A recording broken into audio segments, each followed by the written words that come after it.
Do you think he's just mentally exhausted by now? Well, it's tough going.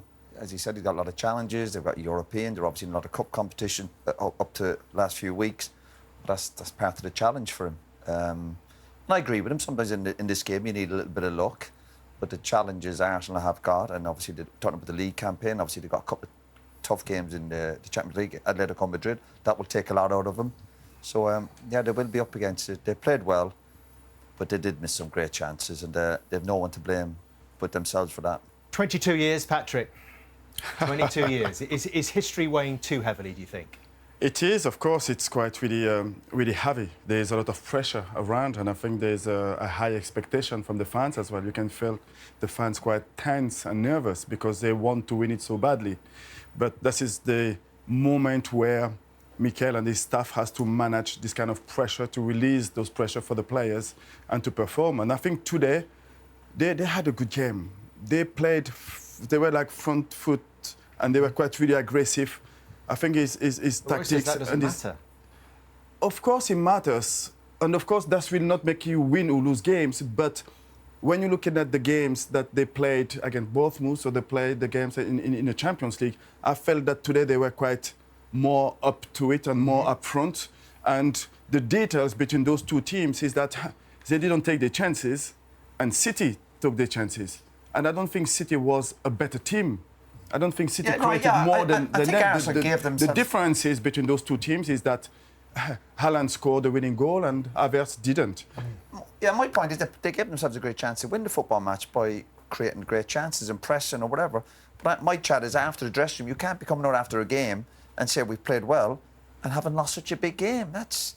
You get nowhere far with that attitude. It's more taking the positives from the game. Oh, there we go. No, it is taking the positives. You know, Arsenal without fullbacks, Calafiori, Timber, Moreno is engine in midfield as well. They've sort of missed a little bit. They've spent hugely. They've got one of the best squads in the league. So that's part of the challenge. Injuries, disappointments, suspensions, or whatever.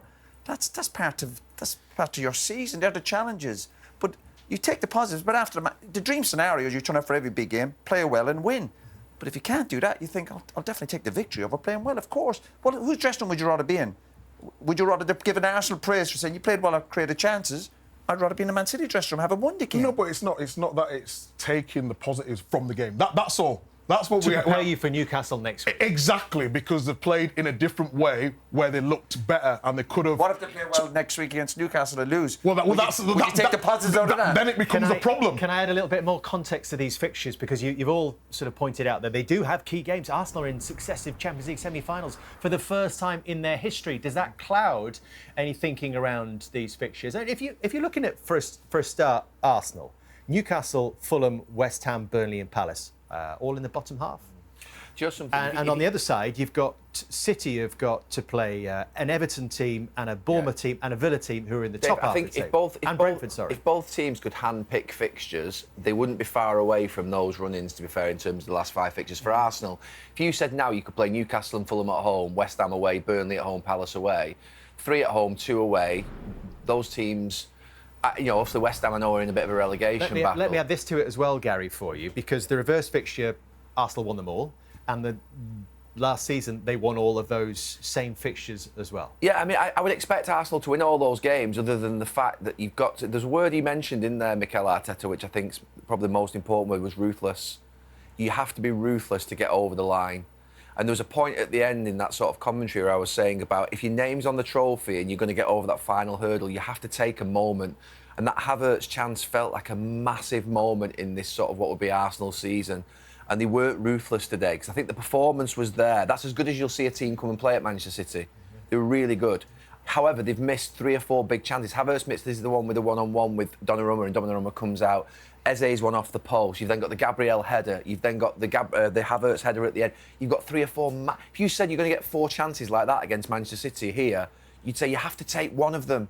And they've not been ruthless in taking it. So, look, next Saturday they've got to go out. It's a different game against Newcastle, where the expectation is on them to be the creators, to be the sort of team that go and win the game. Today, they had to just basically sort of play well and get the result, and they didn't get the result. You know what, Nev? Do not underestimate what physical and emotional toll them the semi-final against Atletico.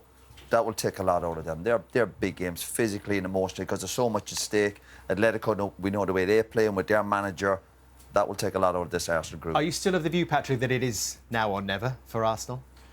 Yes, but I think that it's in City's hand now. I think it's in City's hand now. Arsenal will have to win the remaining game, and I think So does City. Sorry? So does City. Yeah, but I believe that City will do it. City will do it. City will compete. They know how to do it. They've been there and won games a week, and they have players coming back from injuries. They've got the momentum and the belief on their side. For me, it's... Patrick, what about Rodri holding his groin? If that's 2 or 3 weeks, that could be a big factor, because without him, they do drop off quite a bit. Of course, you need your best players to be fit and to be on the field. And if Rodri's injuries is 3 weeks, then there's the question mark there. But they've got so much players around, and winning the huge, that is a huge 3 points. It's just the 3 points, but there's a mental side, the belief on their side now. And I don't see them dropping points. And Arsenal have got players coming back potentially as well. Still potentially got Saka. They missed their to come 2 back full-backs today, by the way. Yep. Calafiori to come back. Yeah, I think Timber and Calafiori. Look, I mean, every team misses players, but when you've got 2 centre-backs at full-back, it means you don't get the sort of what would be the play and the combinations from the defensive. I know these two think that you can play full-back easy in your sleep, and that's, you know what I mean? It's the easiest position in the world. But actually, to be on the ball as a full-back, Nico O'Reilly and Nunes were very good on the ball today, and Arsenal didn't have that. All right. What colour are these ribbons going to be at the end of the season? Are they going to be? Let's put it on the line. You Let's asked put it me on the line. November, and it's the same. I think Man City won today. They're going to be blue. Patrick? Did you not say Arsenal at the start of the season? No. Roll the tapes, because that's what you do. You say one thing and you forget. I've said if Man City win today, this is the game that they'll win the league. That I've always Patrick? said. Listen, there's still 15 points on the table, but if I have to answer the question, I will say it will have to be blue today. Gary? I would, for the first time this season, I'm probably going to say they're going to be blue. I don't care. I said Arsenal. I said Arsenal. I'm going to stick with Arsenal. Of course I'm going to stick with them. You still think Arsenal will get there? No, that belief's not as strong as it was before the game. Obviously, City have got the momentum and Pep.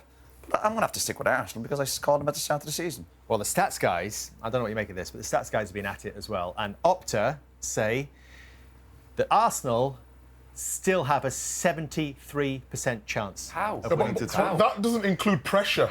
How's Because that? they still lead by 3 points and because of the fixtures that they've got left. There you go. So that makes a mockery of our last half an hour. I didn't know. Forget it. I'm arguing with the computer, aren't I? Well, they will replicate games on over are they thousands taking and the thousands Champions of League times. games into it as well? Well, or are they just focused on the league games? But are they You're going too taking the much context detail of who is manager of the clubs, who has won it more? Those things are important, aren't they? We'll ask the questions, Gary. Thank you. Try and get back to you.